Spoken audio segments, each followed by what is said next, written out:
राजकिशोरी देवी शिक्षण प्रशिक्षण सेवा संस्थान बमनौली गढ़वाल बलिया। जैसा कि आप लोगों को पता है कि मैं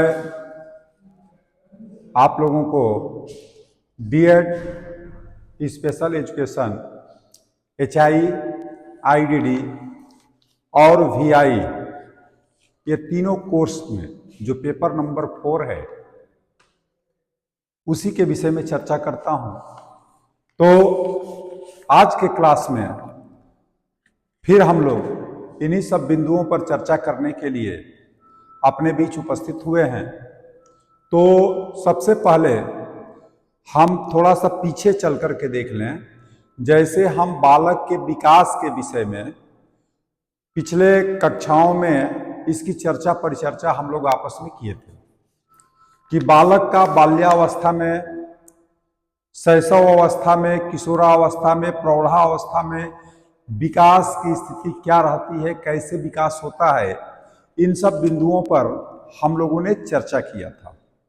तो आज जो है उन्हीं बच्चों का, छोटे बच्चों का, जैसा कि आप जानते हैं कि जब आप यहां से पढ़ करके निकलेंगे तो आप कक्षा 1 से 5 तक के बच्चों के पढ़ाने के लिए अध्यापक बनेंगे। तो उन बच्चों में सामाजिक विकास कैसे होता है, सामाजिक विकास का महत्व क्या है और सामाजिक विकास को प्रभावित करने वाले कारक कौन से हैं, तो इन्हीं सब चीजों पर आज के क्लास में हम लोग अध्ययन करेंगे। तो बालक का सामाजिक विकास एक सतत प्रक्रिया है जिसमें वह समाज में उचित व्यवहार करना, सहयोग करना, दूसरों के साथ सहानुभूति, सहिष्णुता रखना ये सीखता है। और यह विकास उसकी मानसिक, शारीरिक, भावनात्मक स्थिति पर आधारित होती है और उसके जीवन में विभिन्न अवस्थाओं के साथ यह बदलता रहता है। जैसे बालक का ये सामाजिक विकास ये सतत प्रक्रिया है और ये सामाजिक विकास जो है कहां से आएगा, समाज से आएगा। समाज में जैसे सहयोग करना, भाई किसी बच्चे को देखे होंगे, बच्चे आपस में खेलते हैं तो खेल खेलते हैं तो खेल में भी कुछ बच्चे जो है सहयोगात्मक भाव से खेल खेलते हैं और कुछ जो है वह आपको दुर्भावना ग्रस्त होकर के खेलते हैं। तो वहां से आपका सामाजिक विकास होता है और बच्चे को जाना जाता है कि इसका सहयोग कैसा है, सहानुभूति कैसे है, ठीक है। तो और यह चीज किस पर निर्भर करता है, जैसे बालक का मानसिक स्तर कैसा है, शारीरिक स्थिति क्या है और भावनात्मक उसकी भावना कैसी है, इन्हीं सब चीजों से ये विकास होता है। जैसे कोई बच्चा है उदंड किस्म का है तो निश्चित रूप से वह उदंडता करेगा। कोई बच्चा ज्यादा बलशाली है तो अक्सर दूसरे बच्चों को कुछ ना कुछ परेशान करता होगा। कुछ बच्चे कमजोर होते हैं जो शांत से कहीं बैठे रहते हैं। तो यह सब चीजें जो है होने के बाद उस उदंड को भी ठीक करना है और यह सामाजिक विकास के द्वारा उनके अंदर सहयोग, सहानुभूति का भाव उत्पन्न करना है। जैसे हम खेल खिलाते हैं, कबड्डी का खेल खेलता है बच्चा, तो कबड्डी का खेल खेलता है तो उसमें कोई किसी की जात पात को नहीं देखता, केवल उसको पकड़ना है, पकड़ करके किसी तरह से इसको आउट करना है और एक दूसरे के सहयोग से खेल को खेलना है। तो यहां से ऐसे सहयोगात्मक भाव का विकास होता है और इससे सामाजिक विकास होता है। तो बालक में सामाजिक विकास की विभिन्न अवस्थाएं जो है, जैसे बालक में सामाजिक विकास विभिन्न अवस्थाओं में विभाजित होता है और प्रत्येक अवस्था में बालक में अलग अलग सामाजिक व्यवहार और गुण को सीखता है, जो उसकी उम्र, अनुभव और पारिवारिक परिवेश पर निर्भर करता है। यानी बच्चे में जो सामाजिक व्यवहार और गुण, उसमें उसके पारिवारिक परिवेश, इसकी भी भूमिका होती है। जिसके परिवार में उदंड किस्म के लोग होते हैं तो बच्चा भी उसी किस्म का हो जाता है। यानी पारिवारिक बैकग्राउंड जैसी होगी, यह बच्चे पर भी प्रभाव पड़ता है। अब जो है हम उन्हीं सब चीजों को, जैसे बच्चे के शैशव अवस्था में सामाजिक विकास क्या होता है, बाल्यकाल में विकास क्या होता है, किशोरावस्था में क्या होता है, तो हमको मूल रूप से दो ही को विशेष रूप से जानना होता है। बच्चे को पढ़ाने के लिए आपको शैशव अवस्था और बाल्यकाल अवस्था, इसकी जानना है। ऐसे मैं किशोरावस्था की भी चर्चा आप लोगों के बीच कर दूंगा। तो शैशव अवस्था में बच्चा जो है, इस अवस्था में बच्चा जो है लगभग जो 0 से 2 वर्ष की अवस्था जो है बचपना होता है, और इस अवस्था में बालक सामाजिक संबंधों के प्रति जागरूक नहीं होता है, लेकिन वह अपनी मां और परिवार के अन्य सदस्यों के साथ भावनात्मक जुड़ाव महसूस करता है, और यह अवस्था बालक के आत्म सुरक्षा और स्नेह प्राप्त करने की अनुभवों की नींव रखती है। उसके पश्चात जो होता है बाल्यकाल। तो बाल्यकाल जो है, यह आपका 3 वर्ष की अवस्था से ये शुरू हो जाता है। तो 3 से 6 वर्ष की अवस्था ये बाल्यकाल है। ऐसे टोटल बाल्यकाल जो है, हम लोग अगर ऐसे जानकारी करेंगे तो 0 से 5 को हम लोग शैशव अवस्था में रखते हैं, और 5 को आगे 12 वर्ष की अवस्था तक बाल्यकाल मानते हैं। लेकिन बाल्यकाल को भी हम 2 भागों में बांट देते हैं, एक बाल्यकाल और एक मध्य बाल्यकाल। तो 3 से 6 वर्ष की अवस्था में, इस अवस्था में बालक परिवार के बाहर समाज के अन्य सदस्यों जैसे कि पड़ोसियों और दोस्तों से जुड़ने लगता है। उसे साझा करना, प्रतीक्षा करना और प्राथमिक स्तर के सामाजिक नियमों का पालन करना सिखाया जाता है। और इस समय बालक को खेल और समूह गतिविधियों में भाग लेने के लिए प्रोत्साहित करना चाहिए, ताकि वह सहयोग और सामूहिक भावना को समझ सके। इसी को मध्य बाल्यकाल जो है 7 से 12 वर्ष की अवस्था में, इस अवस्था में बालक की सामाजिक पहचान और मजबूत होती है, और उसे अपने आसपास के समाज, उसकी भूमिका और उससे जुड़े अधिकारों का बोध होने लगता है। स्कूल में सहपाठियों के साथ उसका व्यवहार क्या होता है, सहपाठियों के साथ कैसे रहता है, ये जानकारी मिलने लगती है, और आसपास के समाज में उसकी भूमिका क्या है, उससे जुड़े अधिकारों का बोध होने लगता है।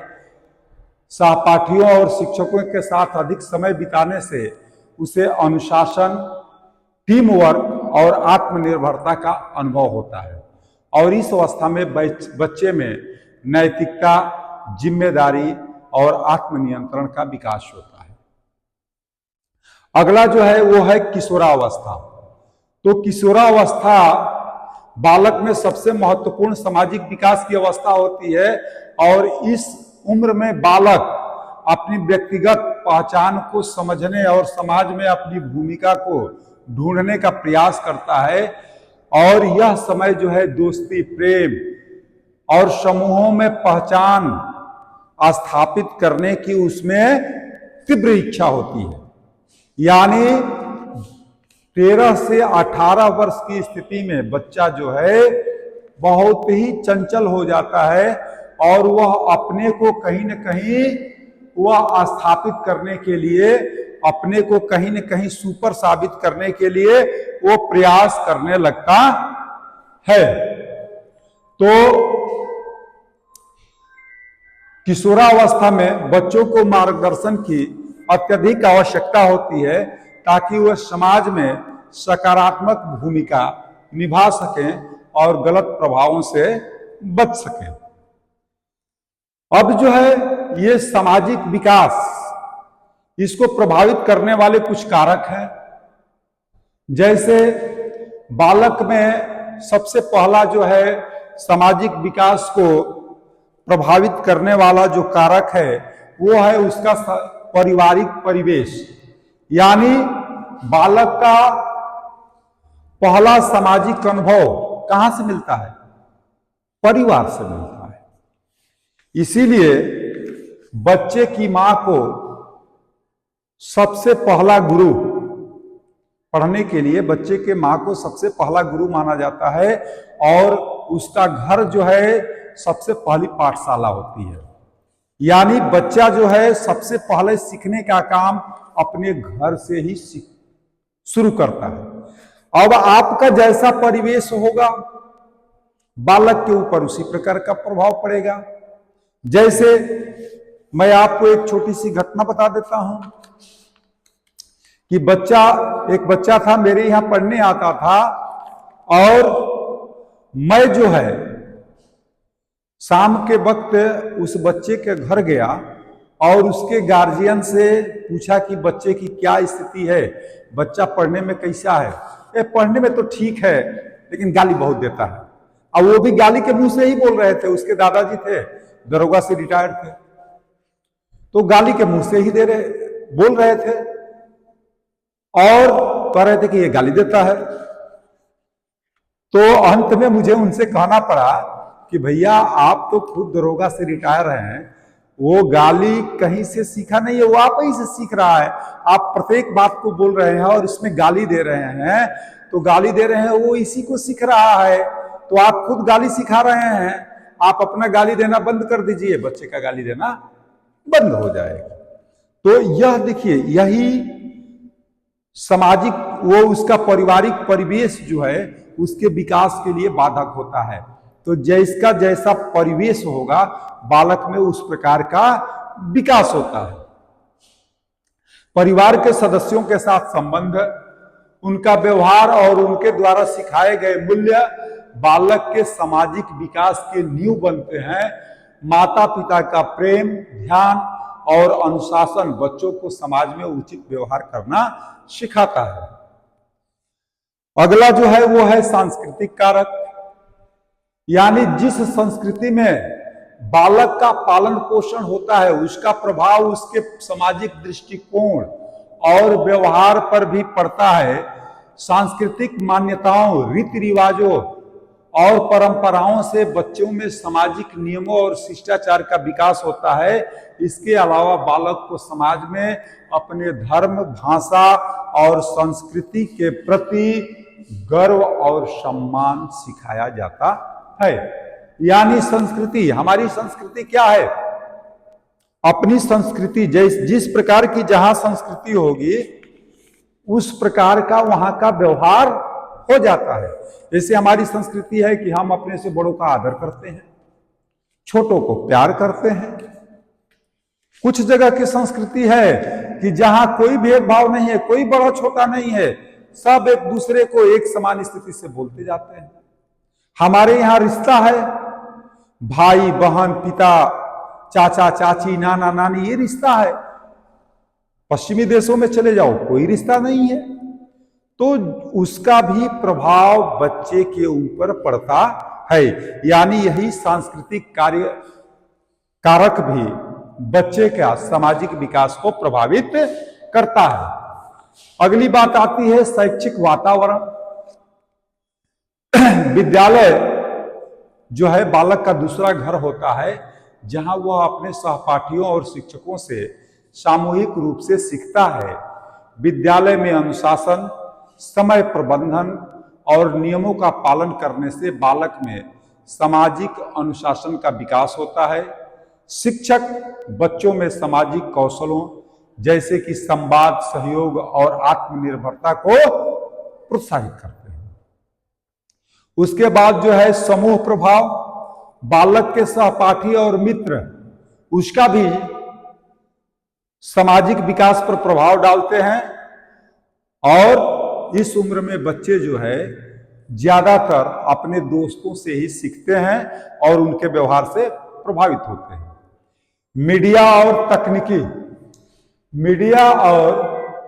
तकनीकी के द्वारा भी ये सामाजिक विकास प्रभावित होता है। यानी आधुनिक समाज में मीडिया और तकनीकी का बच्चों में के सामाजिक विकास पर गहरा प्रभाव पड़ता है। जैसे टेलीविजन है, इंटरनेट है और सोशल मीडिया, ये बच्चों के समाज के विभिन्न पहलुओं से परिचित कराते हैं। हालांकि यह आवश्यक है कि अभिभावक और शिक्षक बच्चों के मीडिया उपयोग की निगरानी करें ताकि वो अनुचित सामग्री से प्रभावित न हो सके। जैसे देखिए, आज सीधी ये होता है कि ऑनलाइन पढ़ाई के लिए उस पर जो है मीडिया और तकनीकी के सहयोग से ये पढ़ना होता है। बच्चे मोबाइल ले लेते हैं और वह मोबाइल से पढ़ रहे हैं कि क्या कर रहे हैं अब वही जान रहे हैं। इसलिए अगर बच्चा मोबाइल से पढ़ रहा है तो भी उसकी निगरानी होनी चाहिए, उसकी मोबाइल को चेक करना चाहिए, नहीं तो इससे भी बच्चा का सामाजिक स्तर प्रभावित होता है और यह मोबाइल पर कई किस्म की चीजें आ जाती हैं, उससे देख करके भी बच्चा प्रभावित होता है। उसके बाद जो है व्यक्तिगत विशेषताएं भी होती हैं, जैसे बालक का स्वभाव कैसा है, भावनात्मक स्थिरता क्या है और बौद्धिक क्षमताएं भी उसके सामाजिक विकास को प्रभावित करती है। अब जो है हम आपको जाने कि सामाजिक विकास हमारे आप शैशव अवस्था में कैसे हुआ, बाल्यकाल में कैसे हुआ, किशोरावस्था में कैसे हुआ और क्या क्या स्थितियां आती हैं और हमारे सामाजिक विकास को कौन कौन से कारक जो हैं वो प्रभावित करते हैं। अब अगले टॉपिक में हम जो है ये सामाजिक विकास और शिक्षा, इसका महत्व क्या है। तो बालक के सामाजिक विकास में शिक्षा का अत्यधिक महत्व है। शिक्षा केवल ज्ञान प्राप्ति का माध्यम नहीं है, बल्कि यह बालक में सकारात्मक सामाजिक व्यवहार, नैतिकता और जीवन मूल्यों का संचार भी करती है। विशेष शिक्षा का उद्देश्य दिव्यांग बच्चों के समाज में आत्मनिर्भर और सशक्त बनाना होता है। विशेष शिक्षा के माध्यम से सामाजिक विकास के विभिन्न पहलुओं पर ध्यान केंद्रित किया जाता है। यह सामाजिक कौशलों का विकास, शिक्षा बच्चों का संवाद साझा करना, सहयोग और आत्मनिर्भरता जैसी सामाजिक कौशलों को सिखाती है। विशेष शिक्षा में प्रशिक्षित शिक्षक दिव्यांग बच्चों के इन कौशलों को विशेष प्रशिक्षण देते हैं ताकि वे समाज में आत्मविश्वास के साथ रह सकें। उसके बाद जो है नैतिकता और जिम्मेदारी। शिक्षा के माध्यम से बच्चों में नैतिकता, उत्तरदायित्व और अनुशासन के गुण विकसित किए जाते हैं। शिक्षक बच्चों को अपने अधिकारों और कर्तव्यों के प्रति जागरूक बनाते हैं, जिससे वे समाज में अपनी भूमिका को समझ सके।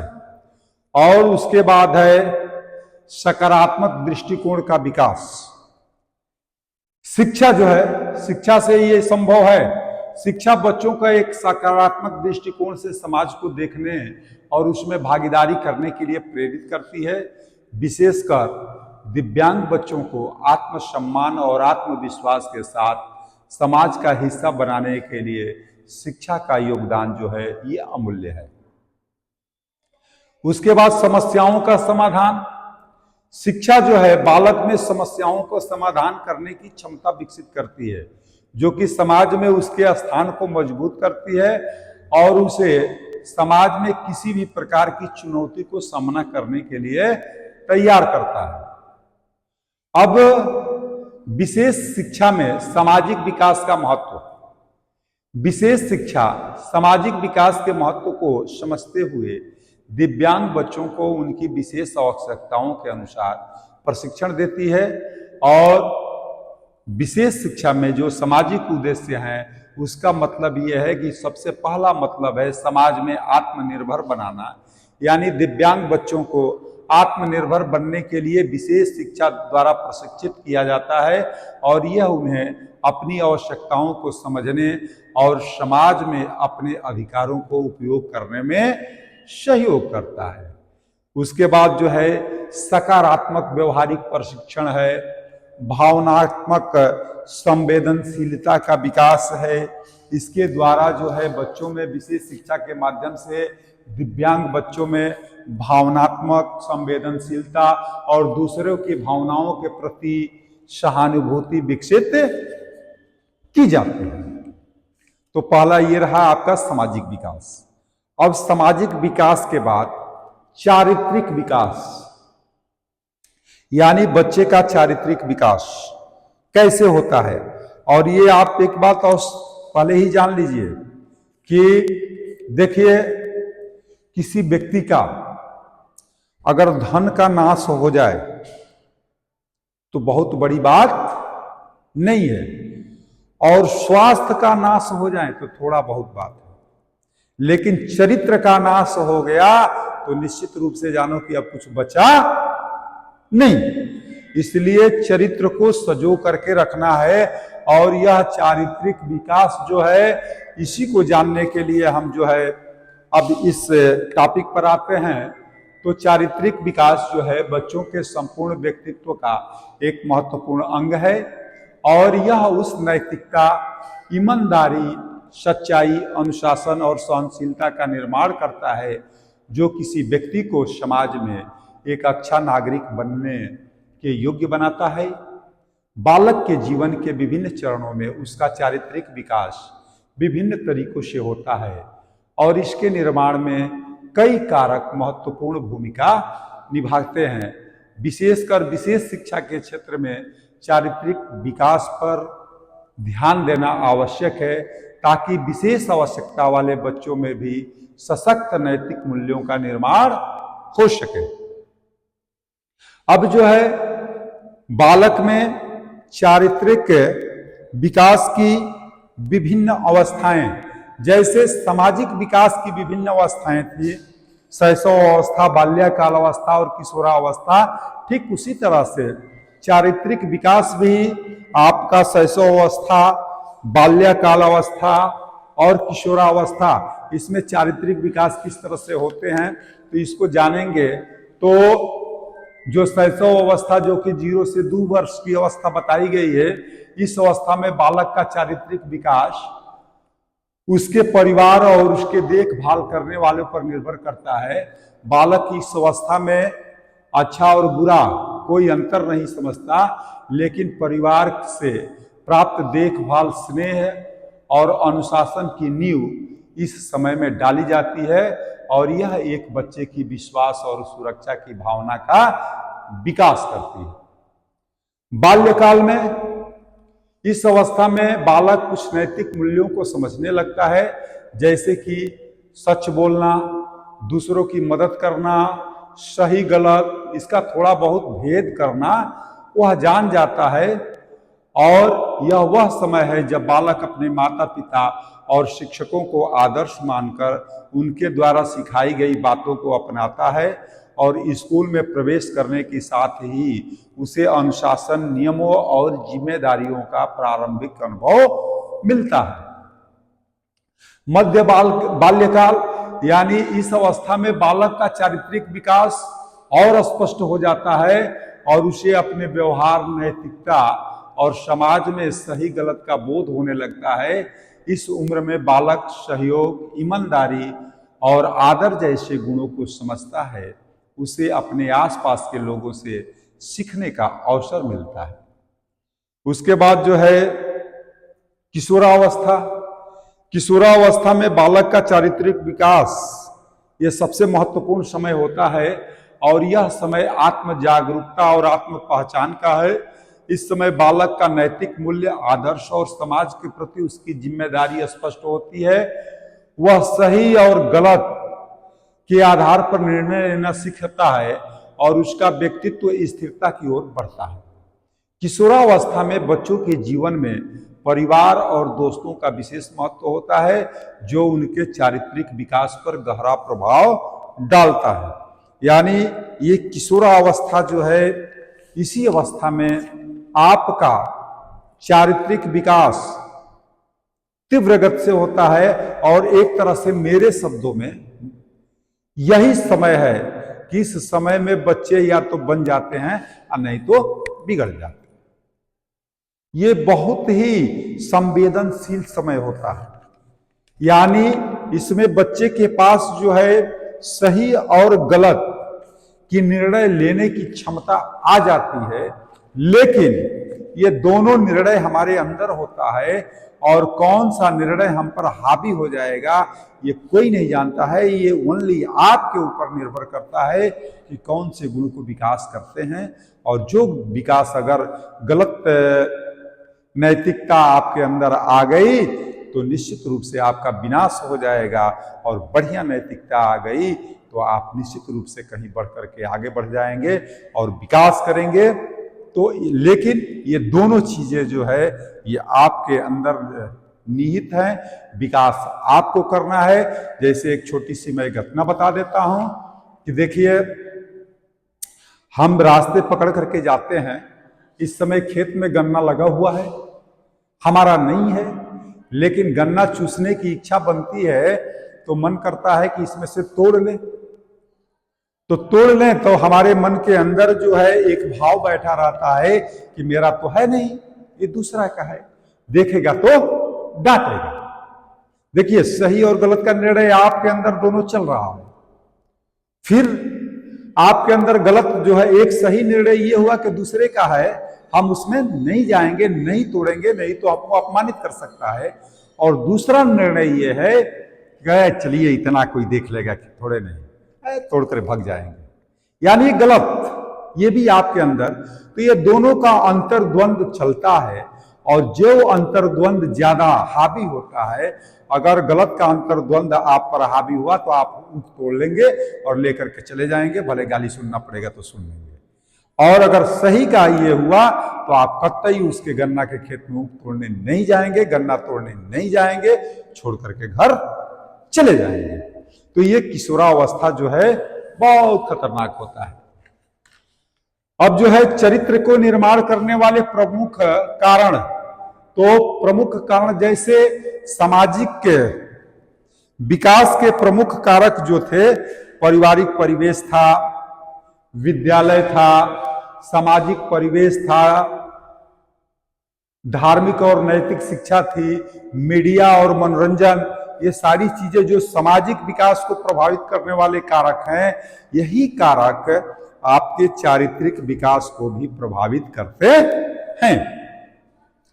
तो जैसे आपके पारिवारिक परिवेश जो है, बालक का पहला और सबसे प्रभावशाली चरित्र निर्माण स्थल उसका परिवार होता है। माता पिता और परिवार के अन्य सदस्य बालक के सामने सकारात्मक उदाहरण प्रस्तुत करते हैं, जो उसे नैतिकता, अनुशासन और सहयोग जैसे गुणों को अपनाने के लिए प्रेरित करते हैं। फिर विद्यालय और शिक्षक हैं। जैसा कि सामाजिक परिवेश में भी मैंने आपको बता दिया कि बालक का दूसरा घर जो है वो विद्यालय है, और शिक्षक बच्चों को न केवल शैक्षिक ज्ञान प्रदान करता है, बल्कि उनके चारित्रिक विकास के लिए भी महत्वपूर्ण भूमिका निभाते हैं। तो ये सब चीजों को ध्यान में रखते हुए जो मैंने आपको बता दिया, और फिर जो है चारित्रिक विकास को प्रभावित करने वाले जो प्रमुख कारक हैं, उसमें एक तो ये है परिवार का आचरण और व्यवहार। बालक अपने परिवार के सदस्यों का अनुकरण करता है, और माता पिता परिवार के सदस्यों का आचरण और उनकी नैतिकता बच्चों पर गहरा प्रभाव डालते हैं। यदि परिवार में सच्चाई, ईमानदारी और सहिष्णुता के गुणों को महत्व दिया जाता है, तो बच्चों में भी उसका विकास होता है। जैसे अनुकरण की क्षमता, ये बता रहा हूं, कभी कभी आप जो है छोटा बच्चा है, उससे आप बात करते हैं तो वो आपकी बात को नहीं समझता, आप कहते हैं कि चुप रहो, तो वो भी कहता है कि चुप रहो, यानी आपकी बातों को अनुकरण करते हैं। आप कहते हैं नहीं मानोगे, वो भी कहता है नहीं मानोगे।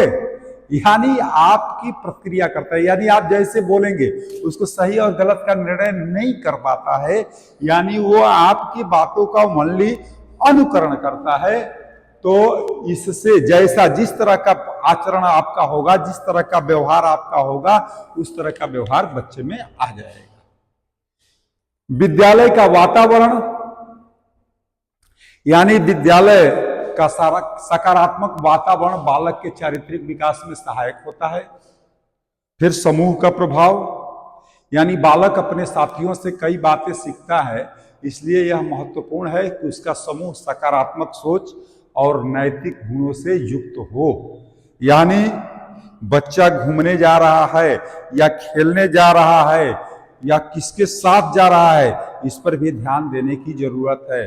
अगर जिस समूह में वो रह रहा है, जिस व्यवस्था में वो रह रहा है, अगर वो बढ़िया नहीं है तो बालक पर इसका भी प्रभाव पड़ेगा और उसका चारित्रिक विकास में बाधा उत्पन्न हो सकती है। आर्थिक और सामाजिक स्थिति, यानी बालक के आर्थिक और सामाजिक स्थिति का उसके चारित्रिक विकास पर प्रभाव पड़ता है। अभावग्रस्त या असुरक्षित वातावरण में पले बढ़े बच्चे में सही दिशा में चारित्रिक गुणों का विकास होना कठिन हो सकता है। अब जो है विशेष शिक्षा में चारित्रिक विकास का महत्व। विशेष शिक्षा में जो चारित्रिक महत्व है, उसमें सबसे पहली बात यह आती है कि सकारात्मक व्यवहारिक प्रशिक्षण। विशेष शिक्षा में सकारात्मक व्यवहार सिखाने के लिए विशेष तकनीकी का उपयोग किया जाता है और बच्चों का सही गलत का अंतर, सहनशीलता और आत्मनियंत्रण सिखाया जाता है। स्वतंत्रता और आत्मनिर्भरता, यानी विशेष शिक्षा के माध्यम से बच्चों को आत्मनिर्भर बनने की दिशा में प्रेरित किया जाता है और यह उन्हें समाज में अपनी पहचान स्थापित करने और स्वतंत्र रूप से निर्णय लेने की क्षमता को विकसित करता है। नैतिक और सामाजिक मूल्यों का संचार। विशेष शिक्षा में नैतिक और सामाजिक मूल्यों का संचार बच्चों के चारित्रिक विकास में सहायक होता है। इससे उन्हें समाज के प्रति अपनी जिम्मेदारी का बोध होता है। तो ये इस तरह से रहा आपका बच्चों में सामाजिक विकास और चारित्रिक विकास। सामाजिक विकास और चारित्रिक विकास, इसको प्रभावित करने वाले कारक और सामाजिक और चारित्रिक विकास का महत्व क्या है, इन सब बिंदुओं पर चर्चा किए हम लोग। अब जो है आगे इस पर कुछ बहुविकल्पी प्रश्न हैं जो कि आपके परीक्षा में आते हैं और इन प्रश्नों को अगर आप उत्तर इसी में छुपा हुआ है जो हमने चर्चा किया है, उसमें ये सारी बातें आ चुकी हैं और उसको आप देखने का प्रयास करेंगे। जैसे बालक का पहला सामाजिक संपर्क किसके साथ होता है, तो कभी भी बालक का, आपको पहले ही बता दिया कि उसका परिवार ही उसका क्या है, प्रथम पाठशाला है, उसकी मां है, प्रथम शिक्षक है। यानी बालक का पहला सामाजिक संपर्क जो है वो किसके साथ होता है, परिवार के साथ होता है। दूसरा है, बालक में सामाजिक विकास की सबसे पहली अवस्था किस आयु से शुरू होती है, तो शैशव अवस्था से ही शुरू हो जाता है और शैशव अवस्था आपका 0 से 2 वर्ष है, ये बताया जा चुका है, पीछे आया भी है। तीसरा है, किस अवस्था में बालक में समूह के प्रति पहचान और सहयोग का विकास होता है। यानी शैशव अवस्था के पश्चात जब बाल्यकाल अवस्था में बच्चा जाता है तो उसका इन चीजों का विकास हो जाता है, यानी बाल्यकाल ये सही है। अगला जो है, सामाजिक विकास को प्रभावित करने वाला सबसे पहला और मुख्य कारक कौन सा है, तो सामाजिक विकास को प्रभावित करने वाला इन तीनों में से सबसे मुख्य कारक जो है वो है परिवार। अगला जो है, किस अवस्था में बालक अपने दोस्तों और सहपाठियों के साथ सामंजस्य बैठाना सीखता है, तो वो है बाल्यकाल अवस्था। यानी बाल्यकाल अवस्था में वह मित्रों के साथ उठना बैठना शुरू कर देता है। अगला है किस अवस्था में बालक आत्म जागरूकता और आत्म पहचान पर ध्यान देना शुरू करता है, तो वह अवस्था है आपकी किशोरावस्था। अगला जो है बालक के सामाजिक विकास में कौन सा कारक खेलता एक महत्वपूर्ण भूमिका है, माने महत्वपूर्ण भूमिका कौन सा कारक इसमें खेलता है, जैसे स्वास्थ्य है, स्कूल है, पोषण है और खेल है। तो सबसे पहला सामाजिक विकास, जैसे मैंने आपको कबड्डी का उदाहरण दिया, तो वो आपका खेल है। अगला जो है कौन सा कारक बालक के सामाजिक विकास में स्कूल की भूमिका को महत्वपूर्ण बनाता है, तो वो है अनुशासन और सामाजिक नियमों की सीख। अगला जो है बालक के सामाजिक विकास में सहपाठियों का प्रभाव किस रूप में देखा जा सकता है, तो सहपाठी जो भी है वो दोनों रूप में होगा, सकारात्मक भी हो सकता है और नकारात्मक भी हो सकता है। बालक के सामाजिक विकास में महत्वपूर्ण भूमिका निभाने वाला कारक कौन है, जो उसे सहिष्णुता, सहयोग और नैतिकता सिखाता है, तो ये सारी चीजें सबसे पहले सिखाने वाला जो है वो है परिवार। अगला है किस माध्यम से बालक का सामाजिक विकास आधुनिक युग में प्रभावित हो रहा है, तो उसके लिए यह है आपका मीडिया और इंटरनेट। अगला जो है बालक के सामाजिक विकास में किस कारक का योगदान विशेषकर नैतिकता, सहनशीलता और सहानुभूति सिखाने में होता है, तो उसका यह है धर्म और संस्कृति। अगला जो है वह है सामाजिक विकास के किस चरण में बालक दूसरे की भावनाओं को समझने और उन्हें महत्व देने लगता है। यानी जो किशोरावस्था है, इस किशोरावस्था में बालक जो है इस दूसरे की क्या भावना है उसको समझने लगता है और महत्व देने लगता है। बालक का कौन सा पहलू उसे समाज में सामाजिक और नैतिकता के उच्च मानकों को समझने में मदद करता है, तो शिक्षा ही एक ऐसी कुंजी है जिससे सारे ताले खुल सकते हैं। किस अवस्था में बालक सामूहिकता, नियम पालन और नेतृत्व जैसे गुणों को सीखता है, यानी जब वह बाल्यकाल में ही आता है तो वो समूह में रहना शुरू कर देता है, नियम भी बनाता है और कहता है क्या कि जैसे मॉनिटर बनना या कोई ना कोई नेतृत्व क्षमता का विकास शुरू हो जाता है। बालक के सामाजिक विकास में कौन सी स्थिति उसे अनुशासन और स्व अनुशासन के महत्व को समझने में सहायक होती है, तो वो है आपका विद्यालय का वातावरण। अगला है बालक में सामाजिक विकास का प्रमुख उद्देश्य क्या है, तो समाज में सामंजस्यपूर्ण ढंग से रहना। अगला है बालक के सामाजिक विकास में समूह के प्रभाव क्यों महत्वपूर्ण है, तो उन्हें समाज में एकता का अनुभव कराता है। अगला है बालक के सामाजिक विकास में सकारात्मक भूमिका निभाने वाला कारक कौन सा है, जो नैतिक मूल्यों और अच्छे आचरण को सिखाता है, तो वो है आपका विद्यालय। अगला है सामाजिक विकास को समझने और सीखने में बालक के लिए सबसे आवश्यक है, वो है अच्छा उदाहरण।